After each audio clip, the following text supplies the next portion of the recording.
बिस्मिल्लाहिर्रहमानिर्रहीम। अस्सलाम वालेकुम डियर स्टूडेंट। आज का जो हमारा टॉपिक है उसमें हमने पेरिस्टालसिस को डिस्कस कर रहे हैं। डाइजेस्टिव सिस्टम ऑफ ह्यूमंस वाले आर्टिकल्स हमने स्टार्ट किए हुए हैं। अभी तक 2 आर्टिकल हम पढ़ चुके हैं, digestion in oral cavity and स्वेलविंग। तो डाइजेशन इन ओरल कैविटी में उन सारे इवेंट्स को डिस्कस किया गया है जो ओरल कैविटी में हो रहे हैं, कि डाइजेशन कैसे हो रही है। उसके बाद फिर स्वेलविंग का क्या मतलब है कि ओरल कैविटी से चीज़ का एसोफेगस में आना, तो इस प्रोसेस को हम स्वेलविंग कहते हैं। तो लास्ट लेक्चर में हमने उन सारे इवेंट्स को डिस्कस किया था कि जो खुराक का नवाला है वो ओरल कैविटी से एसोफेगस में जब आएगा तो सबसे बड़ा प्रॉब्लम जो फेस कर सकता है वो ये कि सांस की नाली में इंटर ना हो। लेकिन जो हमारे पास फेरिंग्स है, यानी जो हमारा हलक है, उसमें कुछ ऐसी चीज़ें होती हैं वो उसको सेफली आप कह सकते हैं एसोफेगस तक पहुंचाती हैं। अगेन जब नवाला एसोफेगस में आ जाता है उसके बाद उसने डाइजेस्टिव सिस्टम के मुख्तलिफ पोर्शन से गुजरना है। एसोफेगस से गुजरना है, स्टोमिक से गुजरना है, स्मॉल इंटेस्टाइन से गुजरना है। उस सारे मटेरियल ने तो वो जिस फोर्स के ज़रिए से या जिस वेव के ज़रिए से या जिस एक्शन के ज़रिए से वो पूरे डाइजेस्टिव सिस्टम से गुजरेगा वो सारा मटेरियल, तो उसको हम कहते हैं पेरिस्टालसिस। तो आप लोगों ने याद रखना है। तो पेरिस्टालसिस उन मूवमेंट्स के मजमूए को कहा जाता है जिसने डाइजेस्टिव ट्रैक में फूड को मूव करवाना है। और फूड पूरे डाइजेस्टिव सिस्टम में, जो कैनाल का वर्ड है ये एलिमेंट्री कैनाल से निकला है, तो पूरे डाइजेस्टिव सिस्टम में जो फूड मूव करेगा वो हमेशा पेरिस्टालसिस के ज़रिए से ही करेगा। अच्छा, पेरिस्टालसिस हो कैसे रही है? ह्यूमन बॉडी में ज़्यादातर जो मूवमेंट्स होती हैं वो मसल्स की वजह से होती हैं।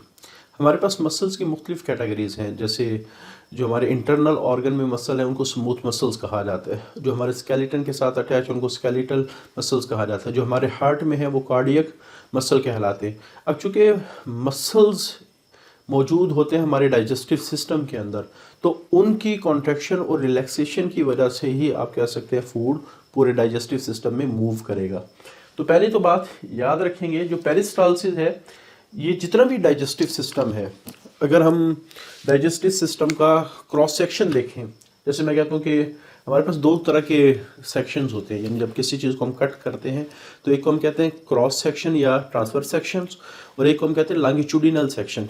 क्रॉस सेक्शन ये होता है कि आपने किसी चीज़ को हॉरिजॉन्टली कट किया है, और लॉन्गिट्यूडिनल सेक्शन ये होता है कि आपने किसी को चीज़ को लेंथ वाइज कट किया है। इसको हम कहते हैं ये लॉन्गिट्यूडिनल सेक्शन है। अगर इसको हॉरिजॉन्टली कट करेंगे ये इसको क्रॉस सेक्शन है, और या ट्रांसफ़र सेक्शन है। अच्छा, जब क्रॉस सेक्शन हम किसी चीज़ का करेंगे तो उसको फिर हम सामने से देखते हैं। तो जैसे आपको ये सर्कल नज़र आ रहा होगा, तो इसी तरह अगर हम इस एसोफेगस को कट करें, तो इस एसोफेगस के अंदर मुख्तलिफ़ किस्म की लेयर्स हमें नज़र आती हैं। अच्छा, सबसे जो बाहर लेयर होती है वो जस्ट कवरिंग बनाती है, इसको सिरोजा कहा जाता है, सिरोजा। फिर उसके दरमियान में जो लेयर होती है जो सेकंड लेयर कहलाती है। पूरे डाइजेस्टिव सिस्टम में एसोफेगस से लेके आखिरी जितना भी पोर्शन है तो उसमें यही आप कह सकते कंपोजिशन है। तो ये वाली जो लेयर है ये मस्कुलर लेयर है, मस्कुलर लेयर। और जो सबसे अंदर की तरफ होती है, सबसे अंदर की तरफ, इसमें बाज पोर्शन में ग्लैंड्स होते हैं, बाद में ग्लैंड्स नहीं होते, तो इसको म्यूकोजा कहा जाता है। ये 3 लेयर है जो हमारे पूरे डाइजेस्टिव सिस्टम के अंदर, यही आप कह सकते हैं कंपोजिशन है, यही स्ट्रक्चर है। लेकिन चूंकि हम यहाँ मूवमेंट के हवाले से बात कर रहे हैं तो इस वजह से हमारा जो मेन फोकस होगा वो इस मस्कुलर लेयर के ऊपर होगा, मस्कुलर लेयर। अब ये जो मस्कुलर लेयर है इसके अंदर 2 तरह के मसल हैं। एक को हम कहते हैं सर्कुलर मसल्स और दूसरे को हम कहते हैं लॉन्गिट्यूडिनल मसल्स।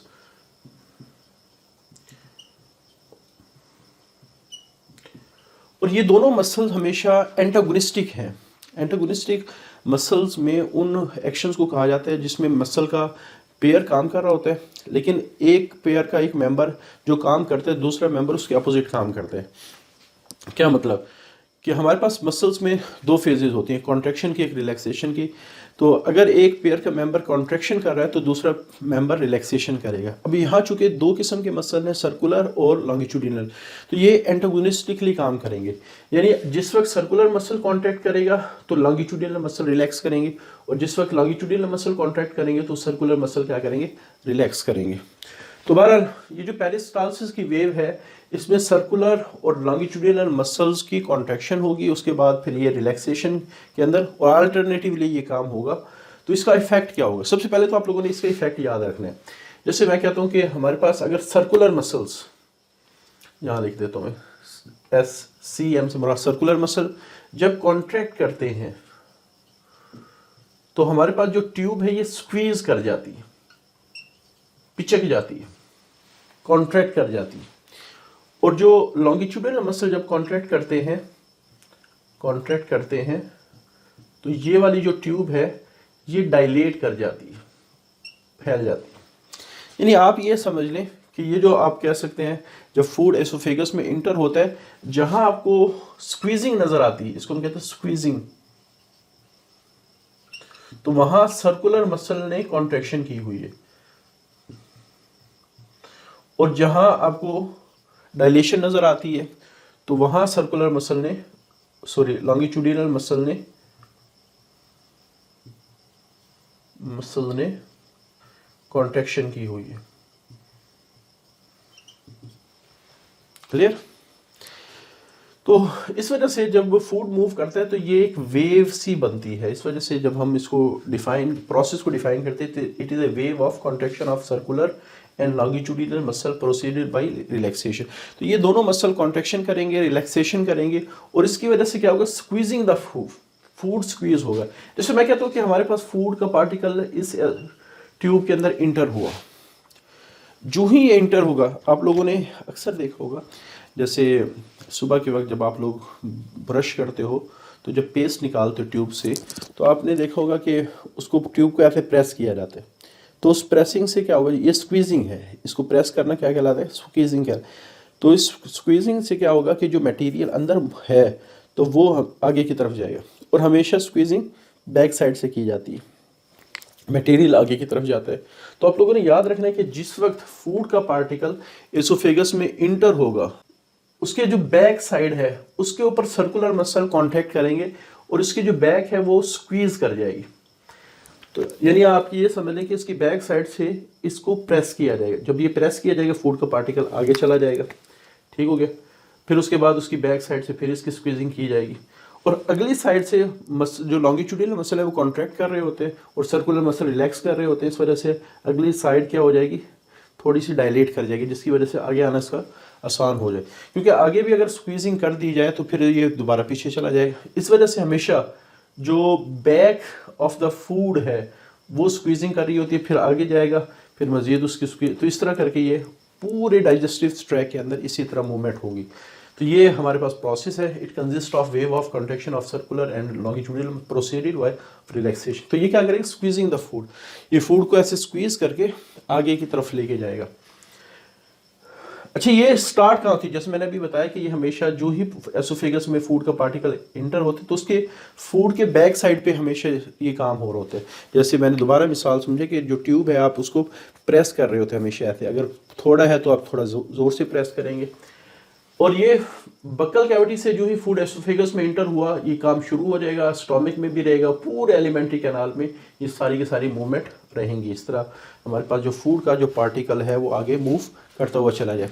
अच्छा, फूड का पार्टिकल बाज़ दफ़ा, चूँकि पेरिस्टाल्सिस ने फूड को मूव करवाना है, लेकिन बाज़ दफ़ा क्या होता है कि ये जो पेरिस्टाल्सिस की वेव है ये रिवर्स हो जाती है, डायरेक्शन अपनी बदल लेती है। वैसे राइट डायरेक्शन तो ये है कि एसोफेगस से स्टोमिक में, स्टोमिक से इंटेस्टाइन में, इंटेस्टाइन से लार्ज इंटेस्टाइन में, उसके बाद बाहर, तो ये तो राइट डायरेक्शन है। लेकिन बाज़ दफ़ा फूड जो है वो इंटेस्टाइन से स्टोमिक में आता है, स्टोमिक से एसोफेगस में, एसोफेगस से माउथ में, माउथ से बाहर आ जाते हैं और वोमिटिंग हो जाती है। तो इसको हम कहते हैं एंटी पेरिस्टाल्सिस, कि पेरिस्टाल्सिस के अपोजिट काम हुआ है। हुआ यहाँ भी पेरिस्टाल्सिस ही है, वही सेम काम हो रहा है लेकिन इसके अपोजिट हो रहा है। बेसिकली होता ये है कि हमारे ब्रेन के अंदर कुछ जोन्स होते हैं जिनको कीमो ट्रिगर जोन्स कहा जाता है। जब वो एक्टिवेट होते हैं तो उनके एक्टिवेशन से फिर ये एंटी पेरिस्टाल्सिस क्या हो जाती है? स्टार्ट हो जाती है। और वो एक्टिवेट कैसे होते हैं? वो कुछ भी काज हो सकता है, कोई खौफनाक चीज़ देख ली उससे भी एक्टिवेट हो सकते हैं। जैसे अक्सर मोशन सिकनेस, यानी जब सफ़र वगैरह करते हैं तो उससे भी वो एक्टिवेट हो जाते हैं। काफ़ी सारी ड्रग्स उसको एक्टिवेट कर रही होती है। यानी जो हमारे पास काज हैं वो बहुत सारे होते हैं एंटी पेरिस्टाल्सिस के।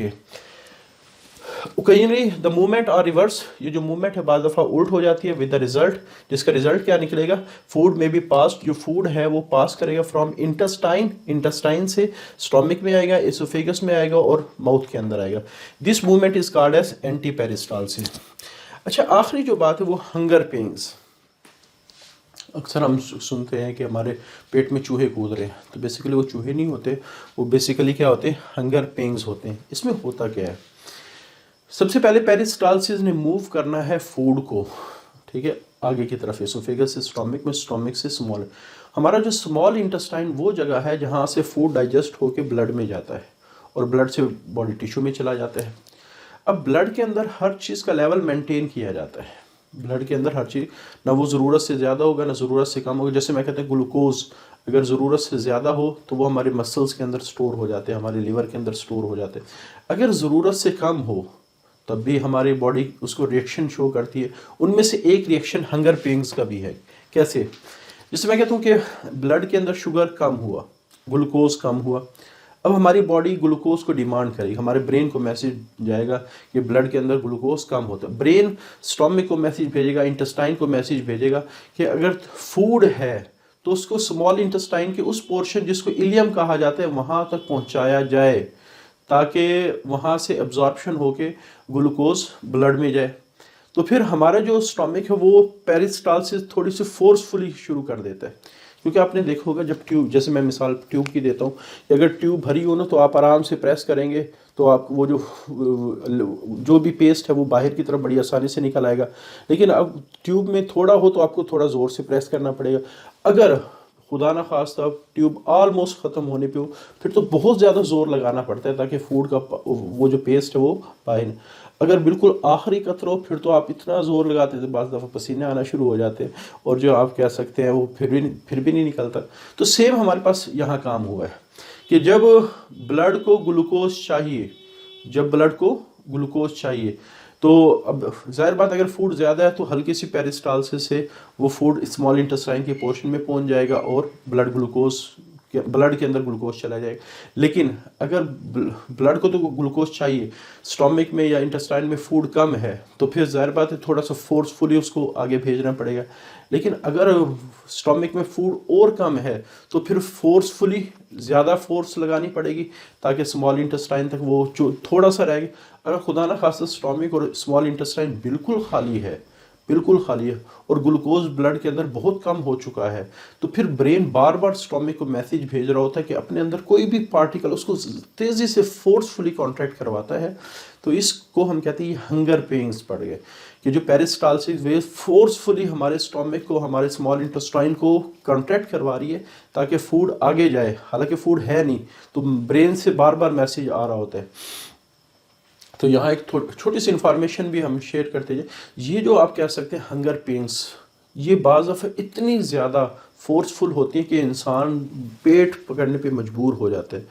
तो ये ऐसी सिचुएशन हमें तो शायद ज़िंदगी में कभी फेस ना करना पड़ी हो, क्योंकि हम माशाल्लाह एक वक्त में जितना खाते हैं तो वो पूरे हफ्ते के लिए काफ़ी हो जाता है। तो ये तो फिर ये उस कंडीशन में है जब आपने खाने के लिए थोड़ा मिला और आपने 12 से 24 घंटे पहले खाया और खाया भी बिल्कुल थोड़ा सा है क्योंकि आपके पास था ही या 2 दिन से 3 दिन से 4 दिन से जो भी खाना मिल रहा है वो बहुत थोड़ा मिल रहा है। और आपने अक्सर सुना होगा ये जो हमारे अल्लाह के नबी सल्लल्लाहु अलैहि वसल्लम एक दफ़ा सहाबा उनके पास आए और कहने लगे या रसूल अल्लाह भूख की वजह से अपने पेट पे पत्थर बांधे हुए।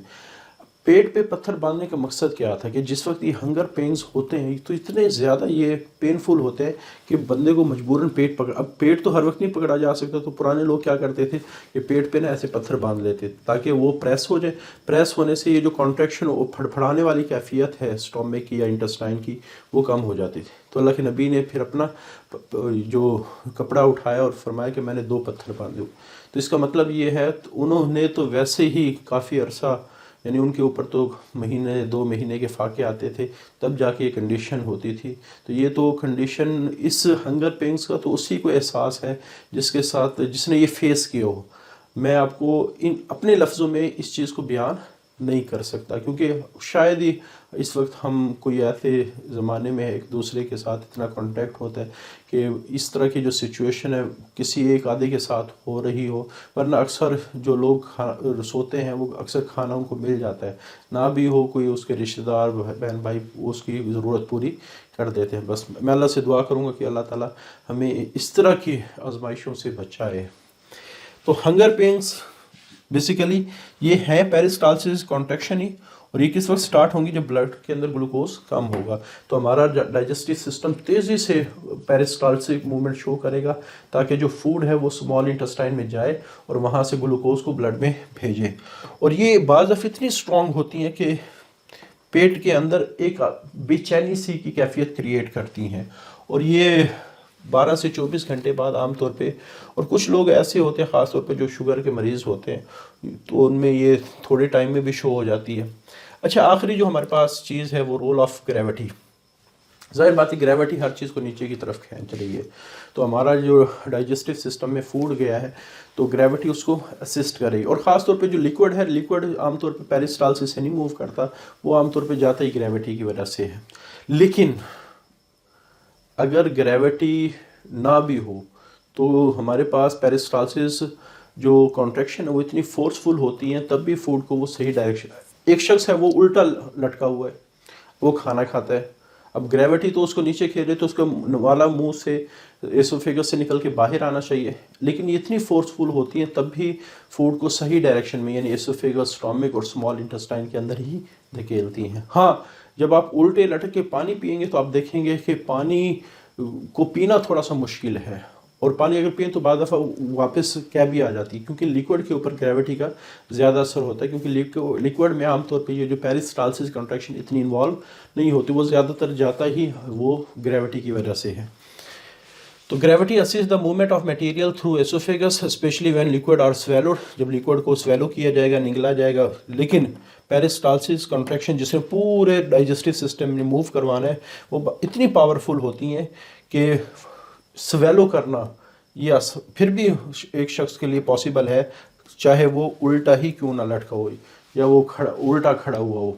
तो बहरहाल ये हमारे पास पेरिस्टालसिस का टॉपिक है, थोड़ा सा इम्पॉर्टेंट भी है।